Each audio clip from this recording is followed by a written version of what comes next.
অভ্যন্তরীণ কোন্দল মিটিয়ে দ্বিতীয় মেয়াদেও নারায়ণগঞ্জ সিটি কর্পোরেশনের মেয়র হওয়ার আশা সেলিনা হায়াৎ আইভীর। আর এই নির্বাচন ঘিরে শামীম ওসমান এবং আইভীর দ্বন্দ্ব মেটাতে কাজ করার কথা জানিয়েছে জেলা আওয়ামী লীগ। তবে দলীয় মনোনয়ন চূড়ান্ত না হওয়ায় বিএনপি নেতারা তাকিয়ে কেন্দ্রের দিকে। গত নির্বাচন থেকে সরে দাঁড়ানো বিএনপি চেয়ারপারসনের উপদেষ্টা তৈমুর আলম খন্দকার বলছেন, প্রচলিত নির্বাচন পদ্ধতিতে তার আস্থা না থাকলেও দল চাইলে প্রার্থী হবেন। নারায়ণগঞ্জ প্রতিনিধি হাসান সাদিককে সাথে নিয়ে রিপোর্ট করেছেন হাসান হিমেল, ছবি তুলেছেন ইরফান হায়ুম। 2011 সালের নারায়ণগঞ্জ সিটি কর্পোরেশন নির্বাচনে দলীয় সমর্থন না পেয়েও মেয়র প্রার্থী হন ডাক্তার সেলিনা হায়াৎ আইভী।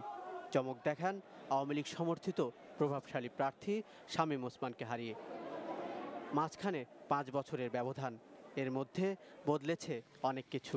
স্থানীয় আওয়ামী লীগের বাছাই তালিকায় না থেকেও কেন্দ্রের সিদ্ধান্তে দলীয় মনোনয়ন নিয়ে এবার নির্বাচনের মাঠে আইভী। প্রথমবারের মতো সিটি কর্পোরেশন নির্বাচনে লড়বেন নৌকা প্রতীকে। আমার বাবাও নৌকা নিয়ে নির্বাচন করেছিলেন 1978 সালে। সেই সময় সেই ছোটোবেলা থেকেই তো নৌকা করে আসছি। তো এবার আমার ভীষণ ভালো লাগছে যে আমি নৌকা প্রতীকে প্রথম নির্বাচন করতে যাচ্ছি। এবং কোন্দল মিটিয়ে সবাইকে সাথে নিয়েই ভোটের মাঠে নামার ঘোষণা তার। ভুলতে চান অতীত। কথাই বলতে চাই, নারায়ণগঞ্জের তৃণমূল নেতাকর্মীদের মধ্যে কোনো বিভেদ নাই। আমাদের মধ্যে কম বেশি নেতৃত্বের প্রতিযোগিতা থাকতেই পারে, সেটা থাকবে।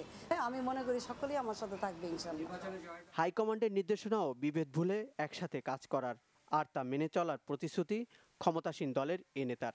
এই কেন্দ্র থেকেও আমাদের এইভাবে বলা হয়েছে যে তুমি উদ্যোগ নাও, চেষ্টা করো।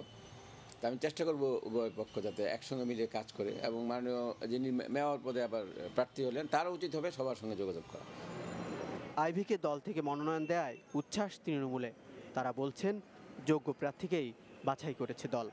মনের স্পন্দন বুঝতে পেরেছেন বলেই আজকে মেয়র আইভীকে উনি পুনরায় নমিনেশন দিয়েছেন এবং তাকে নৌকা প্রতীক দিয়েছেন। তো সবার মনে আইভী পারে মুষ্টিমে কিছু কম হইতে পারে। এই জায়গায় নানুশবাসী শেখ হাসিনার কাছে চিরকৃতজ্ঞ।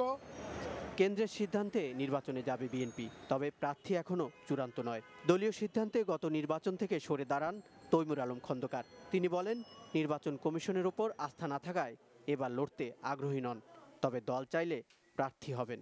একটা সাংবিধানিক চেয়ারে থেকে যে নির্বাচন সুষ্ঠু হয়েছে, তখন এই নির্বাচনী ব্যবস্থার প্রতি কোনো আস্থা থাকে।